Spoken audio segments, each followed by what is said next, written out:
Caminhos certos. Olga B.C. de Almeida.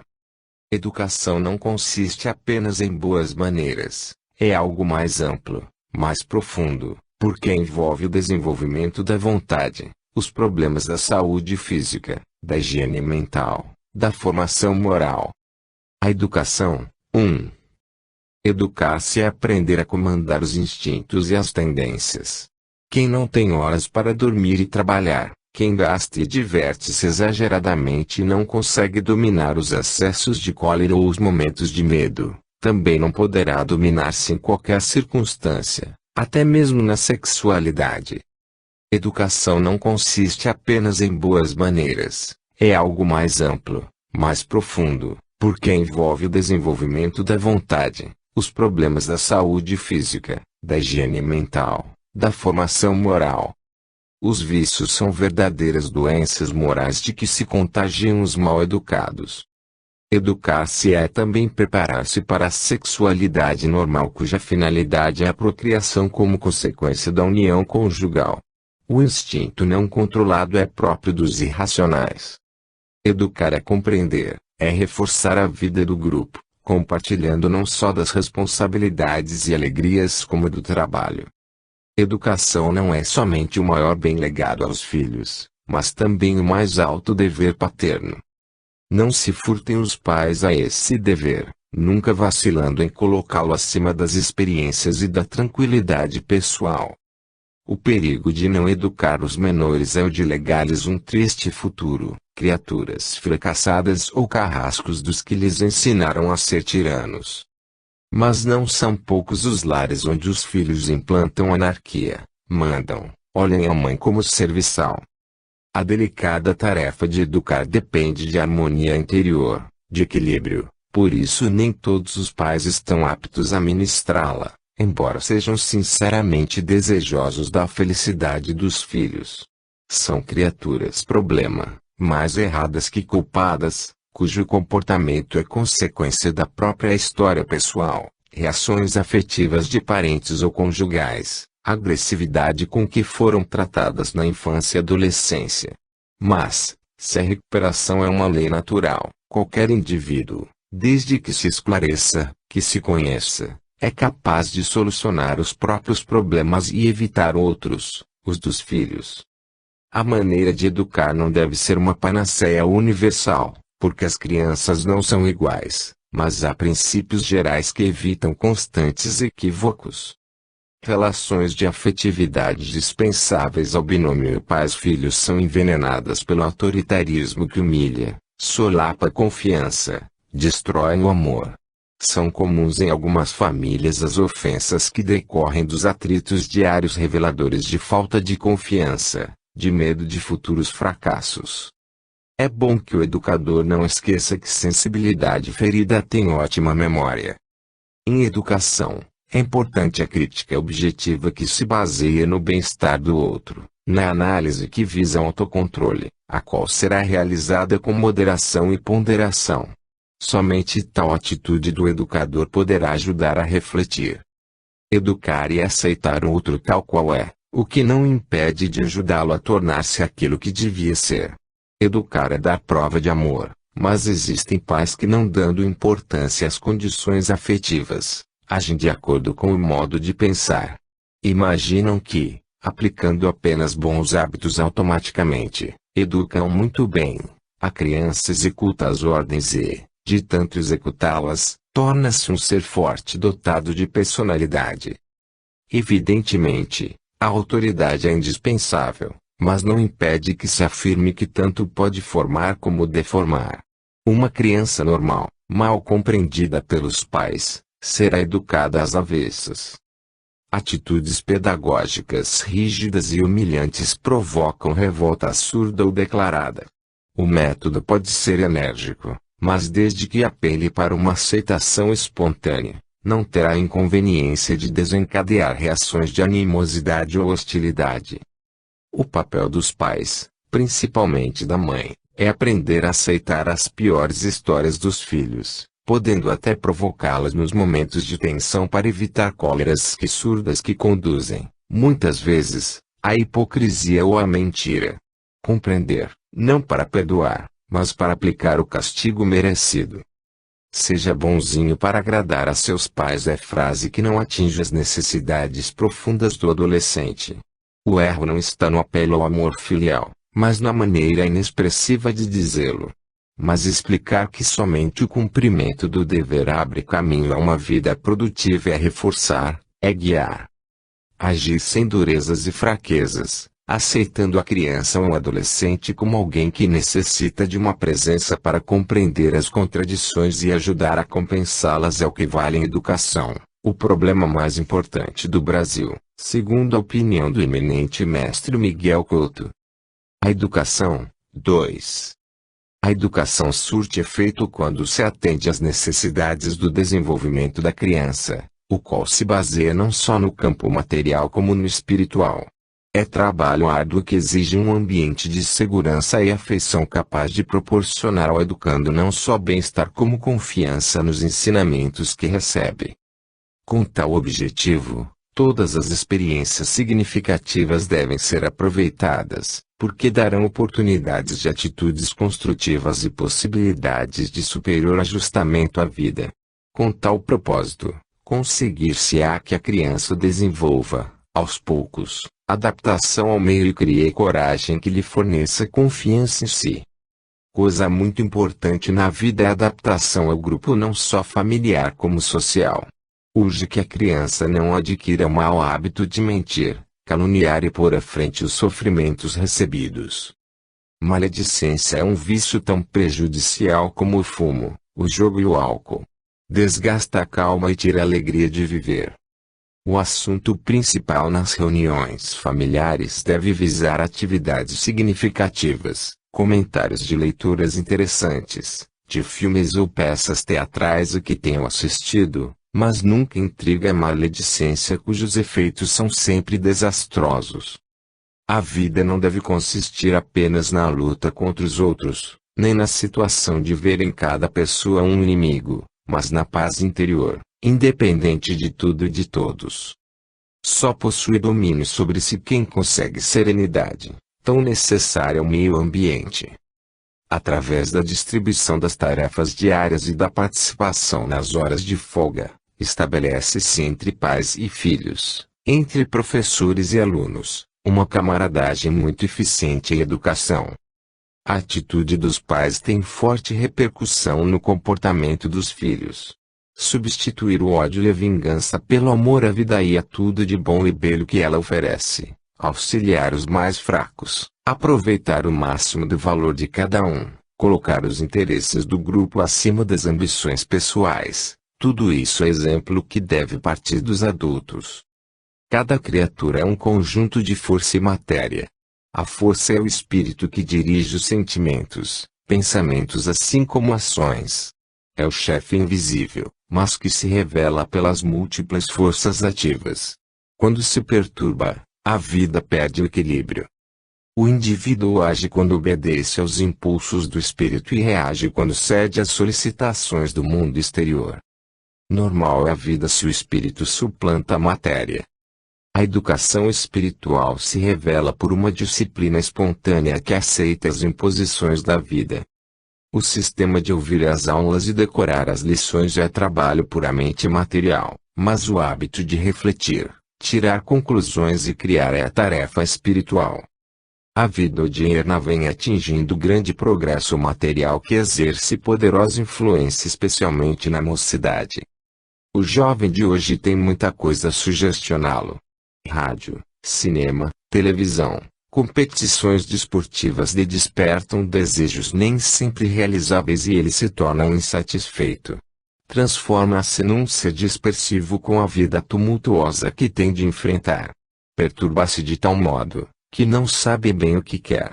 É incapaz de renunciar a tudo que impede possibilidades de êxito. Não suporta mais o silêncio, o recolhimento e vive em busca de prazeres, conforto e luxo. A propaganda fascina. Mas o espírito se alimenta de silêncio e meditação e, por isso, a educação espiritual deve começar no berço. O bebê será conservado num ambiente calmo e silencioso.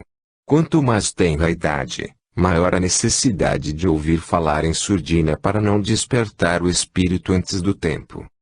Se a coragem é a base dos elementos que formam a personalidade, educar pela coragem é obra de tão grande alcance, que merece admiração. Repetir por toda a vida as tarefas diárias sem tédio nem fadiga é exemplo de coragem que, embora material, impressiona favoravelmente os filhos. Lutar contra o egoísmo, não exigir recompensas, resistir às injustiças com bom humor e compreensão, possuir vontade firme que vise o bem comum, tudo isso é coragem moral de cujo exemplo tanto carece a juventude. Que desânimo não envolverá a vida dos que vão envelhecendo sem conseguir renovar as forças de trabalho e sofrimento por não terem sido bem orientados. Que sombras de tristeza não cobrirão os rostos dos que, nos últimos anos de existência, aguentam o peso do espírito cheio de vícios. Que vazia não deve ser a vida dos velhos que, por não terem aprendido a adaptar-se ao grupo, não possuem amigos.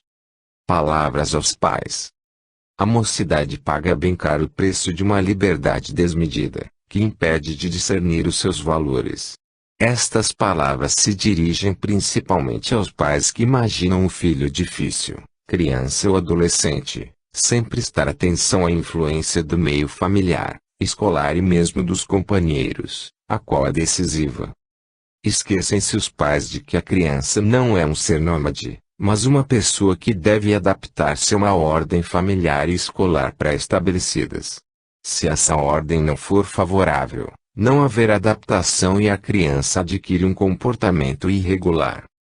Observando bem, existe uma perturbação afetiva que provoca tal comportamento, cuja responsabilidade recai sempre sobre a criança, mas foi criada pelos próprios pais.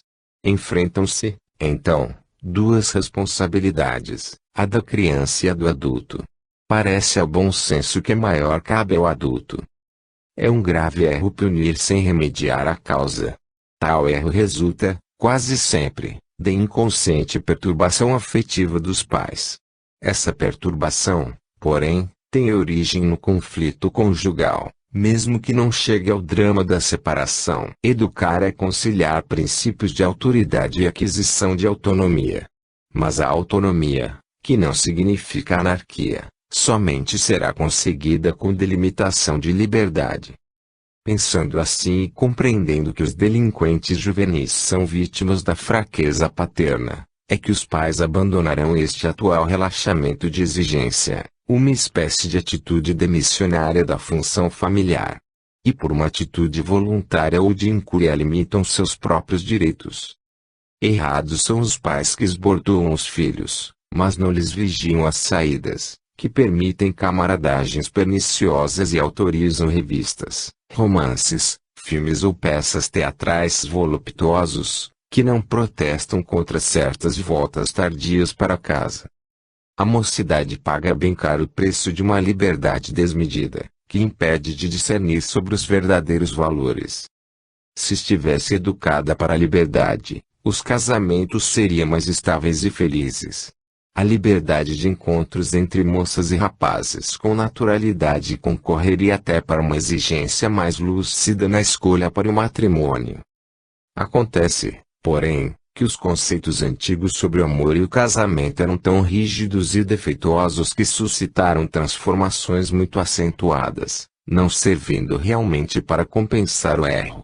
Tiveram efeito contrário. Os encontros pessoais, ao invés de proporcionarem aproximação de afinidades, criaram formas humanas muito esquisitas, de caráter deformado e atitudes reprováveis. Refletir sobre as verdadeiras responsabilidades pessoais é um dever escondido que muita gente não descobre. Principalmente na vida agitada de hoje, as mães devem obrigar-se a um repouso, a um recolhimento indispensável ao seu equilíbrio mental. São instantes preciosos em que recuperam forças e serenidade capazes de realizar uma tarefa mais importante do que a realizariam com uma atividade contínua. Infelizmente, são poucos os pais que, ao invés de condenarem com calma e ponderação atitudes e atos defeituosos, o que é muito importante, deixam-se dominar por estados emocionais de impaciência, raiva e pessimismo. A consequência mais certa é o rompimento de relações afetivas que tem início geralmente na adolescência, época em que o filho se opõe conscientemente às imposições. E a mãe é que pesa principalmente essa situação tão desagradável por estar maior tempo em contato com a prole. Nervosa, impaciente, inábil, dá origem a um divórcio afetivo que pode prolongar-se além da mocidade. Uma atitude exatamente oposta de ternura excessiva, de mimos exagerados é também prejudicial por não permitir ao filho a possibilidade de emancipação, podendo mesmo levá-lo às piores deformações morais. Se a criança ou adolescente difícil forem compreendidos pelo meio, podem, graças a um reajustamento afetivo, atingir o nível normal das crianças ou adolescentes normais da mesma idade.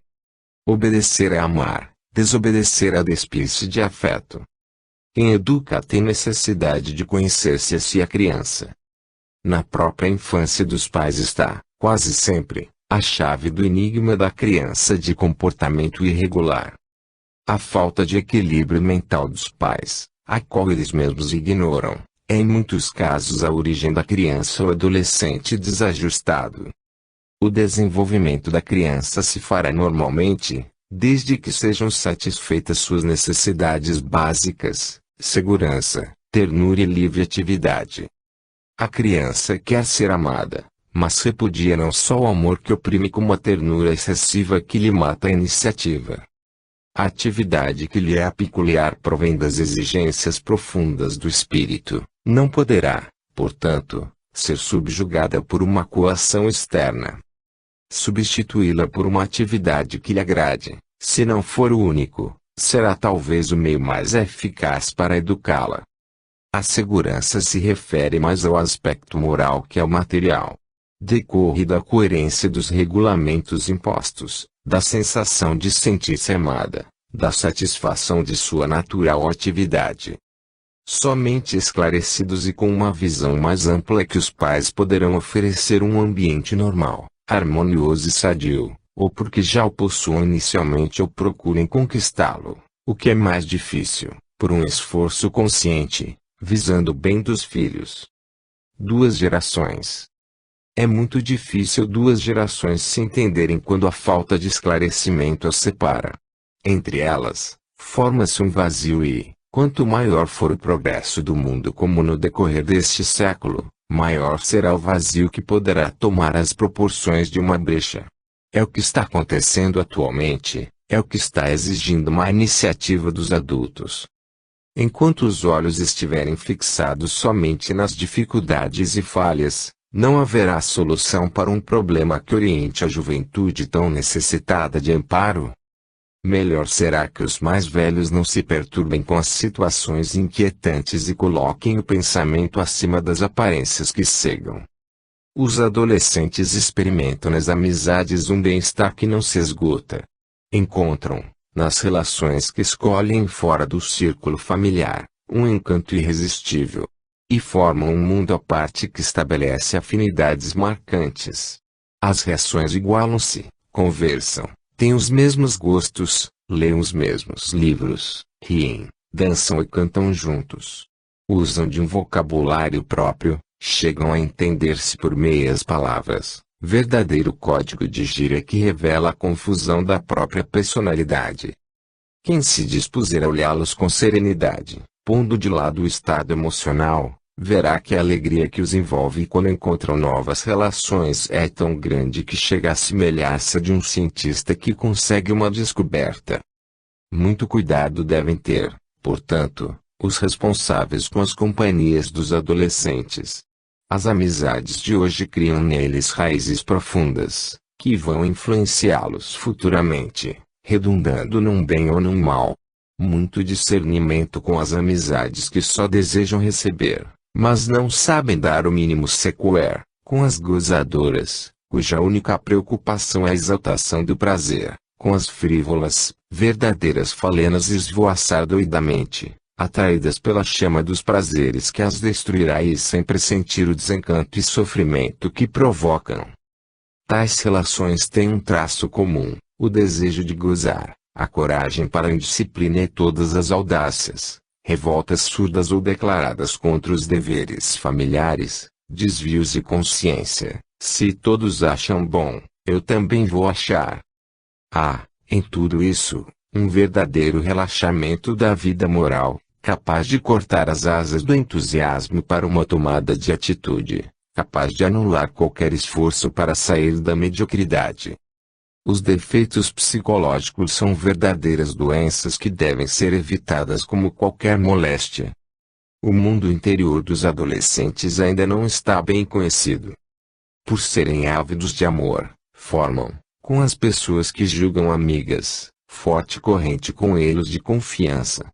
E, embora não o percebam, deixam entrar profundamente tudo o que vem por intermédio delas. Sendo extremamente impressionáveis, sofrem a influência da leitura mais que os adultos. Romances, contos e novelas que contenham ensinamentos da vida humana lhes serão úteis.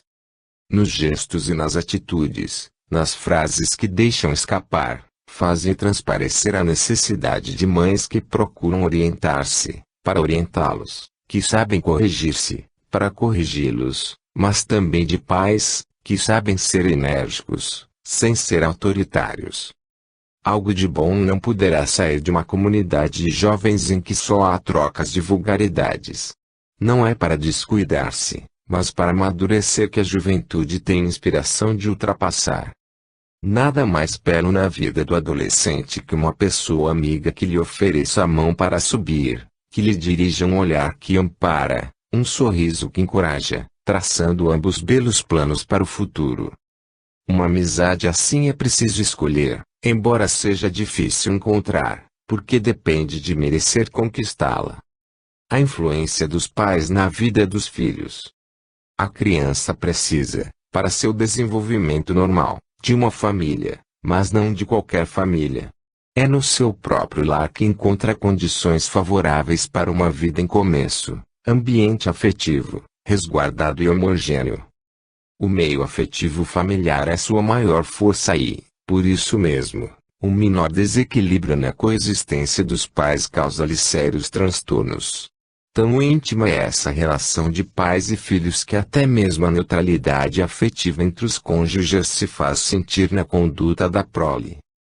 Mesmo que a criança, numa situação anormal, encontre alguém que lhe substitua a mãe, os fatos reais mostram, claramente, os problemas que surgem com essa condição. Os desajustes entre o pai e a mãe são um verdadeiro suplício para os filhos, que anseiam pelo amor dos dois, unidos, a seu redor, mas repelem ser amados em separado, embora supondo que a dose de afeição seja a mesma. Falta-lhes, quando falta a estrutura familiar, alguma coisa que constitui o elemento indispensável para o desabrochar de sua personalidade. Cada cônjuge tem sua contribuição afetiva para a garantia de uma vida tranquila, que se propõe dar aos filhos. Implicâncias, brigas, ralhos, encontrados de um modo geral nas relações familiares, não quebram o elo de amor e zelo, que devem unir os membros da família. Muitas vezes até marcam um interesse comum de adaptação de idades e sexos diferentes. Mas, se no âmbito moral o amor é o aspecto nutritivo da família, não constitui único, porque a criança, ao lado das necessidades receptivas, tem necessidades ativas, precisa fazer alguma coisa, tentar experiências e, nesse constante arrebatamento, encontra-se muitas vezes em situações perigosas. Mais fraca que os descendentes dos animais irracionais, é incapaz de viver pelos seus próprios meios, necessita de proteção para enfrentar as exigências da vida. A função da família é amortecer os primeiros choques, e a educação visa interpor-se entre a criança e as reações que seu comportamento pode desencadear. Os pais se cedem nesse mister, colocando um verdadeiro muro de proteção entre o filho e as consequências de suas próprias reações. O resultado é dissimularem a realidade da vida não só no terreno material como no social e moral. Mas, assim mesmo, com todas essas falhas, o pequeno ser encontra na família um refúgio. Tem em casa um lugar que lhe cabe por direito, Aí respire uma atmosfera sadia e não teme ser mandado embora nem abandonado. Esses triunfos lhe proporcionam novas forças para prosseguir nas experiências sem prejuízo de segurança. Seu organismo físico, enquanto se formava, precisou da vida intrauterina, mas agora o espírito requer proteção da vida familiar, antes de adquirir energias suficientes para enfrentar a sociedade humana. Além da experiência social, esboça-se no ambiente familiar outra mais difícil e talvez de consequências mais sérias. É justamente a que conduz a criança a uma atitude masculina ou feminina diante da vida. Quando descobre que há dois sexos, deve colocar-se pelo sentimento num dos dois polos. Procura moldar-se à conduta dos pais. O comportamento da mãe, a função protetora do pai, são vistos com agrado e entusiasmo para as boas iniciativas. Sendo a criança mutável pela própria fraqueza, necessita da convicção tranquilizadora da segurança do lar para suportar o peso do mundo que envolve. Mais tarde, com o decorrer dos anos, vai encarar o lar como um refúgio, não do cárcere onde só há desejo de evasão, mas de um porto onde se sonha regressar em breve escala. Quando, porém, esse refúgio se desagrega, é que se compreende melhor sua necessidade. A personalidade da criança corre o risco de desconjuntar-se ao mesmo tempo. Professores e médicos recolhem preciosos documentos de crianças vadias, nervosas, atrevidas, amorais em consequência de lares desfeitos. Infelizmente, a criança é sempre a primeira a perceber a fenda do edifício prestes a ruir e muitas vezes a ameaça da destruição causa-lhe maiores males que a própria catástrofe. A família é um meio heterogêneo porque oferece diversidade de personagens e por isso representa um pequeno mundo. É diferente, porém, dos meios artificiais criados para os filhos sem lar. Para construir-se a si própria, a criança tem necessidade de um modelo. Procura identificar-se com os pais que tem sempre sob seus olhos. Mas se é tonificante identificar-se alguém com outrem mais forte, torna-se, pelo contrário, debilitante essa identificação com um mais fraco ou tão fraco quanto a própria pessoa. Através dos pais, de sexos diferentes, a criança se situa num mundo conforme o sexo a que pertence e em relação ao sexo a que não pertence. Nem todas as famílias são perfeitas, e, se as imperfeições se refletem através dos filhos, urge que a sensibilidade infantil seja compreendida, não como uma condenação ao meio familiar, mas como prova de sua importância vital. Formação da família. A família bem organizada estabelece entre os seus membros relações de nível elevado. Revela-se pelo altruísmo, pela simpatia, por expansões que se harmonizam e associam intimamente. Abandono. Nós sempre fomos assim, vive do presente para o futuro, não se deixando influenciar por preceitos e dogmas dos antepassados que lhe inibem a faculdade de raciocinar. Os esposos dão valor aos filhos, a eles se dedicam, mas deles também recebem luz mais intensa porque, educando-os, aprendem a conhecer-se aos outros. Devem-lhes, por isso, muito. Ao arrolar as riquezas afetivas e morais que mutuamente se oferecem, descobrem as que vêm dos filhos. Essas são mais secretas. Exercendo com dignidade a função que lhes é destinada, tanto o pai como a mãe ajudam os filhos, auxiliando-os a conquistar a consciência de si próprios. Entre pais e filhos, a qualidade educadora daqueles se relaciona à qualidade do amor que os une. Na família bem formada, cultiva-se o amor adulto, o que tem consciência do que os outros nos dão e não apenas do que lhe devemos dar, o que ama o próximo não como havia imaginado, mas como é. A conquista, porém, de tão elevado pensar requer esforço e paciência, desmoronamento de amor próprio, desprendimento de egoísmo. A família bem formada, por ser esclarecida, não vive por instinto, mas, consciente e refletidamente, enfrenta a vida com alegria e coragem, dá valor ao trabalho e não mede sacrifícios, para o bem-estar de seus componentes. Por estarem tão desfigurados os autênticos valores educacionais recebidos no seio da família, é que a sociedade se encontra tão desorganizada. Tal situação se revela através da atitude dos adultos em relação não só à sociedade e à profissão, como à pátria e ao mundo. Sem o declararem abertamente, os indivíduos se conduzem com os que são de sua família com exigências egoístas e sectaristas. Ambição, vaidade e egoísmo separam empregados e empregadores e ninguém se entende. Quando há boa formação, o lar não se transforma numa arena onde se desenvolvem lutas para ver quem domina. Os pais não confundem autoridade, despotismo nem covardia e sabem que dar uma ordem não implica em ser dócil aos acontecimentos e aos seres, mas decidir de acordo com pessoas e situações. Compreendem também que ter autoridade não significa esmagar a personalidade daqueles por quem são responsáveis, mas, ao contrário, favorecer-lhes iniciativas e empreendimentos. O homem esclarecido que constitui família sabe que, no lar, o outro será sempre o ponto para o qual devem convergir as atenções, ora a esposa, ora um dos filhos, mas ele será sempre o centro de todos. Compreende ainda que a estabilidade da família repousa no senso de responsabilidade do chefe. Mas, nem por isso intervém nas tarefas atribuídas à esposa. Encarando a vida desse modo, os familiares formam um meio de companheirismo onde todos se auxiliam e se interessam mutuamente. Dissimulações, indiretas e queixumes não encontram guarida, pois cada um tem a visão intelectual do senso comum que acompanha a atitude corajosa das pessoas normais. Abandonado o lado inútil da vida, haverá certamente progresso moral e material, saúde de corpo e espírito. Reveses e sofrimentos não serão encarados como motivos de tristeza, mas como caminhos que conduzem à maturidade e sabedoria. A união conjugal. A união conjugal baseia-se no amor, que resulta de uma atração em que devem predominar as qualidades espirituais. Casamento é contrato em que se empenha a responsabilidade pessoal, pedra fundamental da fidelidade futura.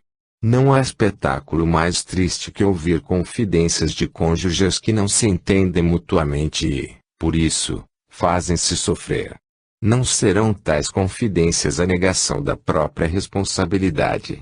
A comprovação dessa evidência fortalece o ânimo de certos casais de entendidos, para que suportem seus temperamentos e alcancem, através de um grande esforço, a serena unidade tão necessária à vida em comum.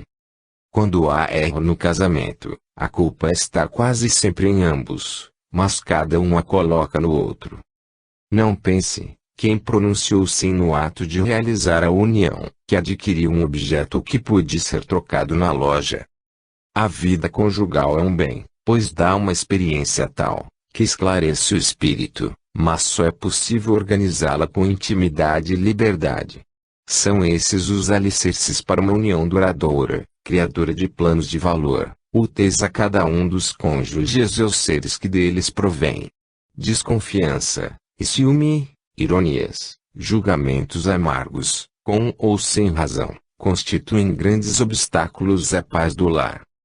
Frágeis são os laços entre marido e mulher se não houver intimidade que consiste na troca de lealdade, ternura, respeito, auxílio e confidência. Dessa intimidade nasce, naturalmente, a liberdade que não é a que muita gente julga, mas a que consiste em respeitar a do ser amado. Não se tece elogio, quando se afirma que ele sabe dobrar a mulher ou quem manda e desmanda em casa é somente ela. Foge sempre a pessoa que se sente instrumento nas mãos de outra.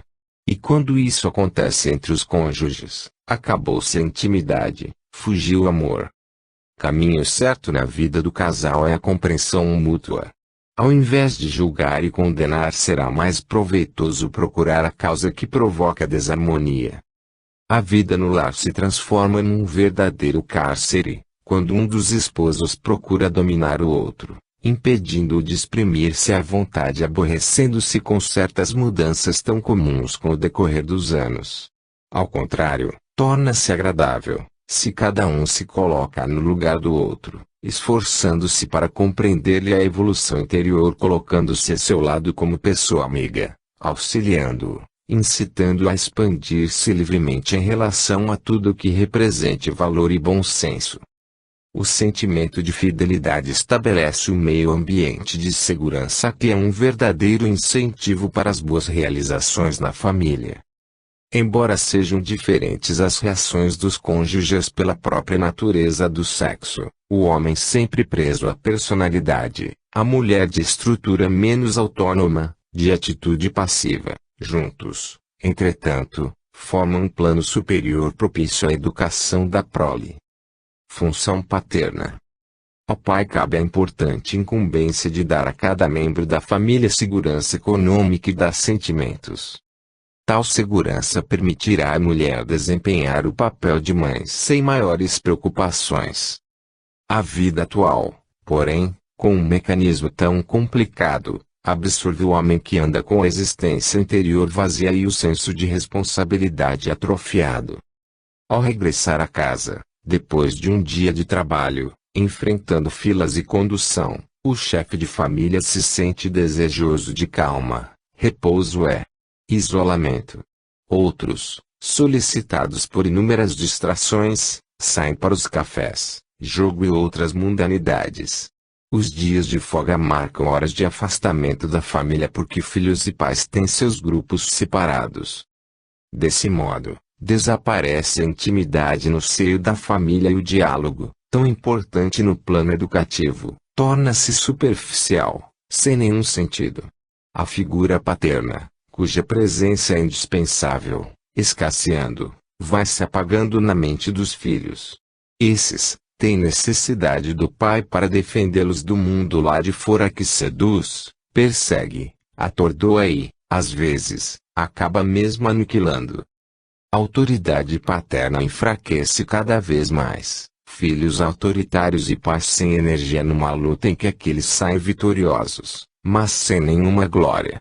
À proporção que os pais se tornam tão fracos na conquista do bem, os filhos se tornam tão fortes na aquisição do mal. Absorvidos por uma vida materializada, muitos pais esquecem que o corpo tem um espírito cujas qualidades devem ser cultivadas: inteligência, raciocínio e vontade. Nesse estado, são incapazes de indicar à prole o caminho que tem um sentido, pois eles mesmos o desconhecem porque se descuidaram de procurá-lo. Tornam-se vacilantes diante das coisas proibidas, sentindo-se cada dia mais incapazes, vão afrouxando e acabam não sabendo contrariar os caprichos dos adolescentes. A isto se poderá chamar amor ou maneira cômoda de poupar os nervos. A verdadeira autoridade é consequência de um autêntico amor.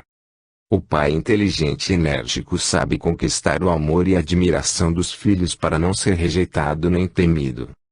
Que adianta proporcionar conforto material, distribuindo custosa indumentária, dinheiro e presentes à esposa e aos filhos, se não sabe despir-se de seus desejos e vaidades, se não sabe colocar-se no lugar dos outros para afirmar afeição? Autoridade, importante função paterna, depende de compreensão dos seres do que significa amor. Quantos são os pais que, esquecendo a própria infância, não procuram compreender a criança e diante de uma falta, enfurecem-se, gritam, espancam, dominados apenas por um estado emotivo. O filho resmunga, revolta-se, cala-se aprende a mentir porque passa a representar a criatura repleta de qualidades que exigem dele. E não conquista a personalidade. Os filhos só poderão desenvolver-se de um modo sadio, se tiverem apoio nestas duas forças diferentes, mas complementares: a paterna, ativa e enérgica; a materna, suave e receptiva. Quando o casamento é exigência de amor, impõe lealdade e altruísmo. A verdadeira paternidade exige do homem esforço de compreensão, domínio pessoal, renúncia digna em benefício do grupo. Tanto a mãe como o pai têm que ser figuras vitais na direção do lar. Lutarão sem oposição, cada um agirá no momento oportuno, assumindo a atitude exigida pelo caso. Tudo isso é muito difícil, Mas vale o esforço porque mais difícil é suportar a vida com filhos mal educados. Relações familiares. O problema conjugal é menos um caso de adaptação de caracteres que ajustamento de educação. Dois esposos de caracteres diametralmente opostos não chegarão a sérios conflitos afetivos, se houver educação, esclarecimento espiritual. O cônjuge que for realmente educado saberá transformar, graças a um esforço moral, tendências agressivas ou depressivas em propósitos elevados.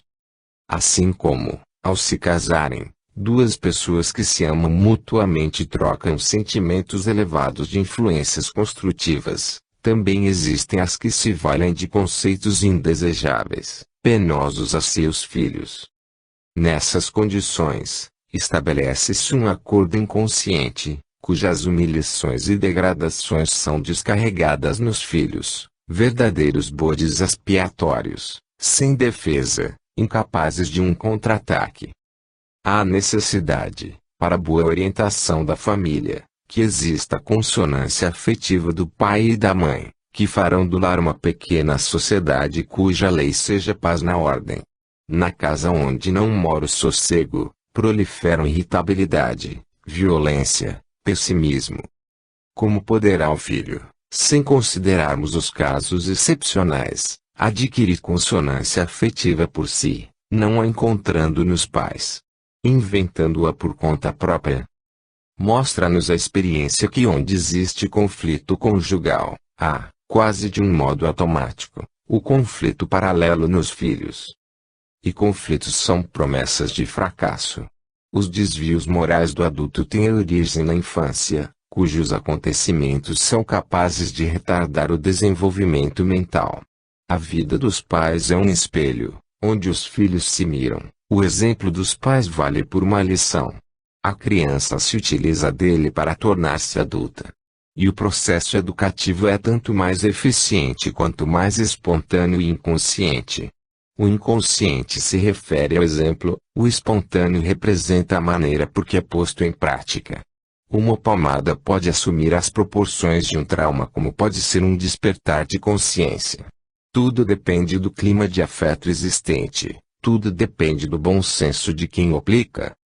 O ambiente de afetividade é tão necessário à vida, que, na infância, a compreensão afetiva precede a intelectual. Aos olhos não esclarecidos, a vida é cheia de surpresas. Decorrem, porém, de reações psíquicas sutilíssimas. É o caso em que a criança perturba, em parte, a harmonia entre os pais, lançando-os um contra o outro, acrescentando esse triste espetáculo o desastre da própria educação. Parece, à primeira vista, impossível que um filho possa ser pomo de discórdia dos próprios pais. Mas o espírito pode encontrar um ambiente desfavorável ao próprio progresso depois do nascimento, embora o tenha escolhido antes de nascer. É que os pais, como pessoas, estão sujeitos a modificações no tempo e no espaço. Outras situações podem ainda desvirtuar as relações afetivas que devem existir entre pais e filhos. Nem sempre a vinda de uma criança é bem recebida por um dos cônjuges. Sucede ainda revelar o pai certa animosidade em relação ao menino porque desejava o nascimento de uma filha. Paira, às vezes, um desentendimento, uma espécie de ciúme mal revelado no meio ambiente onde o marido não percebe que na mulher o comportamento materno suplanta o conjugal, onde a mãe não compreende que para o homem os comportamentos conjugais têm a primazia em relação aos paternos. As relações psíquicas são tão profundas quanto pouco conhecidas. Não são poucos os pais que acham que educar um filho é pô-lo na situação de curvar-se às sanções aplicadas, às ordens dadas, aos estudos escolhidos. Em alguns casos, pode ser que esse sistema autoritário dê resultado, mas quase sempre cria criança difícil, chamada problema. Toda criança é um problema. Basta que esteja em relação a outras pessoas. Seu lugar em relação à família não pode ser de simples justaposição entre o pai e a mãe, mas de uma presença suposta com trocas de afetividade. Se essas trocas forem realmente sinceras, Se houver consonâncias normais, não haverá criança difícil. Mas se tais condições não forem preenchidas, a criança será um problema difícil para os pais e para si mesma. Separação e solidão são as características de famílias que não vivem num plano mental elevado. Sofrem influências cujos padrões de conceitos errados dos antepassados tornam-nas incapazes de raciocinar. Estudando a criança. A criança é um ser em contínua evolução à procura de um caminho que não vê com nitidez. A criança, esse enigma vivo, difere tanto do adulto, que se torna difícil desvendar-lhe a alma. Na mesma família, a diferença entre os irmãos é evidente sob o ponto de vista de inteligência, afetividade e reação de comportamento. A par dos elementos comuns, cada criança possui temperamento próprio, base da personalidade. A diferença atinge não só o plano psíquico como o patológico. A criança é autoritária e destruidora. Algumas doenças como o escorbuto, a poliomielite, o raquitismo são próprias da infância. Existem duas espécies de hereditariedade, a geral, relativa à espécie humana e específica, que se relaciona à espécie individual. Por necessidade de progresso, a unidade espiritual, provinda de gerações anteriores, procura o meio adequado ao nascimento. O filho pode, portanto, diferenciar dos pais. Para educar, há a necessidade de estudar e compreender a criança. Com irresistível simpatia o menor imita pessoas afins, serviçal, parente, companheiros, coqueteria das artistas de cinema, rádio e televisão. Não tende apenas a imitar maneiras, mas também caráter sob a forma de sintomas nervosos. Será, portanto, errado atribuir à hereditariedade todas as perturbações do sistema nervoso. Pais e mestres são paradigmas da vida infantil. Imitando-os, a criança copiará o modo de trajar, maneiras corretas ou incorretas de falar, delicadeza ou arrebatamento. E a afinidade de temperamento conduzirá à igualdade, forma completa da imitação. Criança é ser vivo em contínua evolução à procura de um caminho que não vê com nitidez. Sendo imatura, imita o adulto inconscientemente no que é bom, mas também no que é mal. Mas à medida que se desenvolve, a imitação passa de instintiva a voluntária, influindo mais tarde na estrutura moral. Tal comportamento deve ser o ponto de partida para educá-la. Apesar da hereditariedade não ter real importância por ser um fenômeno de continuidade, não deve ser abandonada e a educação se fará em função do temperamento. A criança não é uma tábua onde os pais escrevem o que dela desejam fazer. A finalidade educativa consiste em canalizar instintos, aptidões e tendências para melhorar. Os modelos escolhidos para a cópia do menor constituem documentação preciosa para distinguir não só as crises como as remotas aspirações infantis. O adulto é uma soma, em grande parte, das identificações da infância. Alguma coisa fica sempre em quem possui maturidade, embora nenhuma possa ter o poder de marcar-lhe a vida. Por ser muito sensível, a criança sente grande prazer quando recebe elogio. Não se esqueçam os pais de que, acariciando os filhos quando procedem bem e olhando-os friamente quando procedem mal, estarão agindo eficientemente sob o ponto de vista educativo. Só haverá progresso onde existir estima e censura. Essa atitude terá muito mais valor que ameaças e castigos, porque induz a compreender, em pouco tempo, o tratamento diferente. Fala constantemente a criança para repreendê-la a cometer grave erro, pois o elogio dá largueza, incentiva, ao passo que a crítica permanente fere e acaba mutilando. Pior ainda é viver num ambiente apático e neutro onde reina uma concepção meramente abstrata e impraticável sem o acompanhamento afetivo a exercer influência sobre a conduta humana. Se tal situação é prejudicial ao adulto, muito mais o será à criança.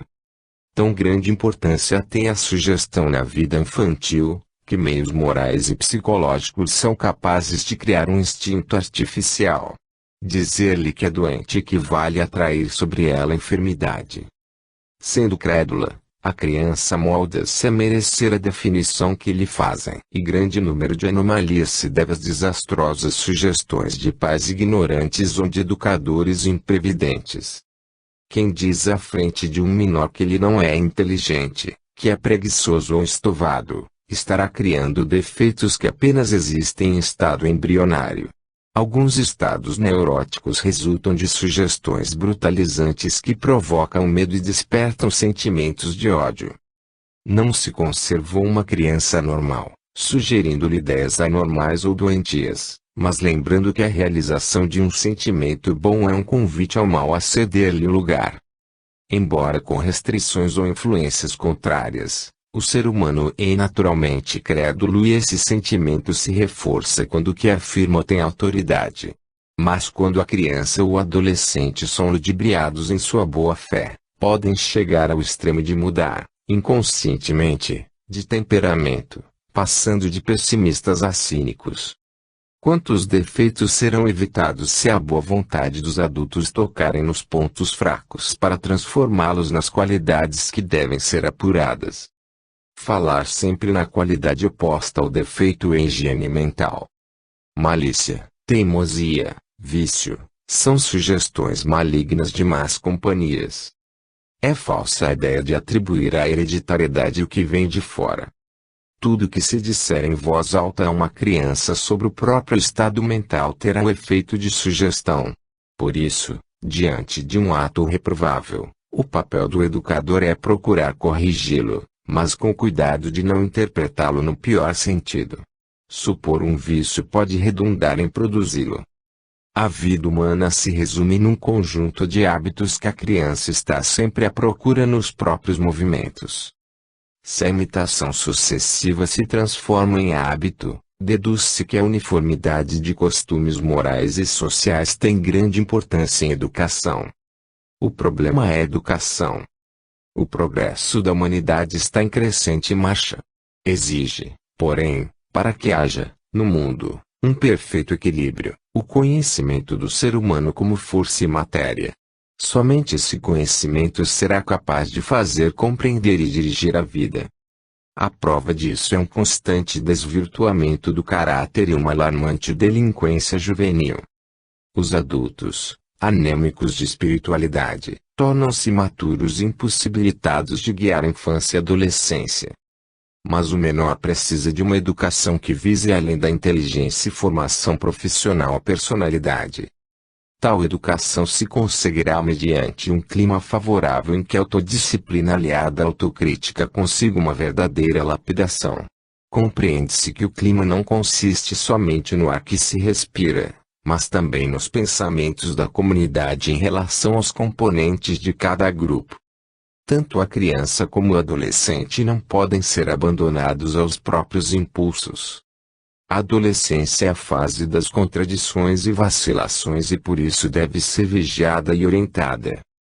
Aos pais e educadores cabe a grande responsabilidade de formar um ambiente capaz de influir na personalidade total do educando. A mãe, principalmente, é que deve tomar-se a maior parcela dessa tarefa tão delicada quanto complexa. Por estar grande parte do tempo em contato com o filho, pode conhecer-lhe as boas e más tendências. Permanentemente vigilante, com um comportamento sereno e esperançoso do que é útil e válido, com uma vida ordenada, contagiará não só os filhos como todos os componentes da família. A atmosfera em que vive o adolescente é fundamental, por isso tanto pode pervertê-lo como educá-lo. A juventude, embora rebelde, é também dotada de grande plasticidade e aceita qualquer comando, desde que seja significativo, desde que não a deforme, se a visão do passado for fracionária. Abandonada aos próprios impulsos, entregue às pressões desvairadas do ambiente social, pode transformar-se no pior dos animais, mal dirigida, utilizar a atividade para os piores objetivos. Atravessa-se a era da família cujo encargo será o de canalizar e conservar os sentimentos generosos, insistindo nos bons exemplos. Sem sentimentos de dever, dignidade, trabalho e justiça. Jamais os pais poderão despertar nos filhos o desejo de aperfeiçoamento progressivo. A indisciplina é o reflexo de carência ao estímulo de honestidade. É salutar a influência dos pais que compreendem o valor de se fazerem amados para conseguir uma aceitação interior. A moralidade dos pais é uma grande força de segurança no equilíbrio dos filhos, pois a puberdade e a juventude são fases em que o contágio é evidente. Urge que a família assuma uma atitude constante em face da vida, da profissão e do mundo, que seja o centro irradiador do esforço educativo no sentido abusivo da força.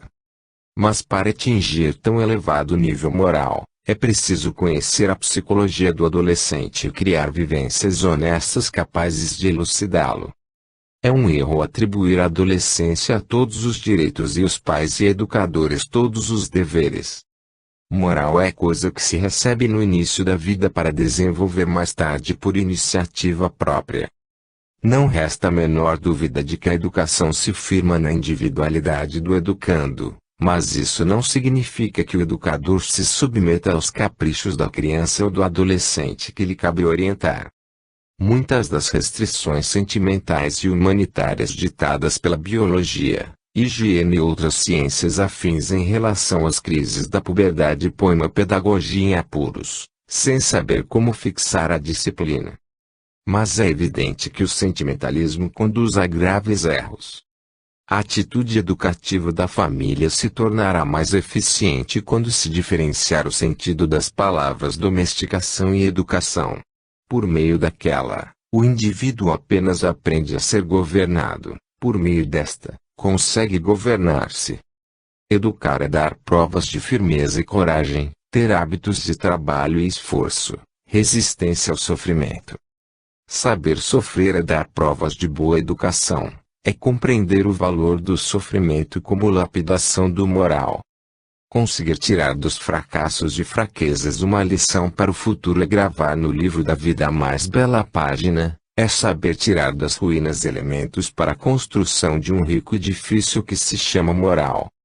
Na aurora da vida. Você, que é jovem e precisa de orientação, não se deixe levar pelas criaturas do que nenhum valor dão à vida. Veja, na existência dos indivíduos cujo comportamento é só orgia, reflexo de ódio e desespero. A vida humana é coisa preciosa, de incalculável valor, para aqueles que não lhe dão como alimento angústia ou centelhas de ódio. É coisa preciosa para os que se convencem de que somente a voz do amor é capaz de abafar as explosões de cólera e os sentimentos de maldade.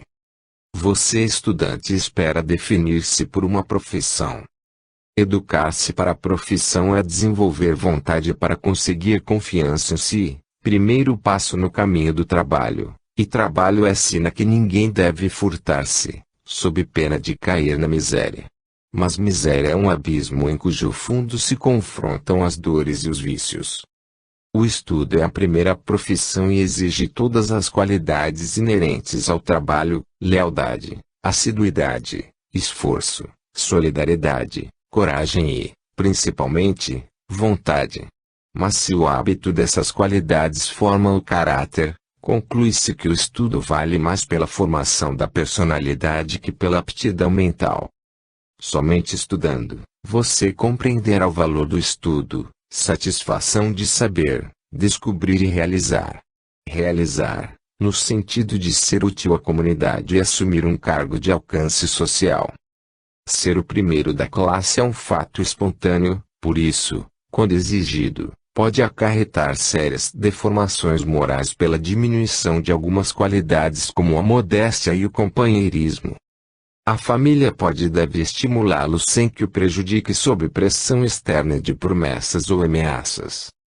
Recuse-as, mas tire do castigo merecido uma lição de vida, relacionando-se ao erro. O castigo ensina que os prejuízos devem ser pagos. O fracasso repetido nos estudos é capaz de provocar cinismo, mas cara muito mais feia porque retrata uma decepção consigo mesmo. Aprenda a compreender o valor do boletim escolar. Ele lhe mostra as melhoras conseguidas assim como os pontos fracos exigirem revisão e correção. Não se desvalorize tanto, a ponto de falsificar as notas. Se você se envergonha ante os olhares e as palavras menosprezantes, não será melhor corar sozinho diante da própria consciência. A vida dos heróis e dos grandes homens se revela desde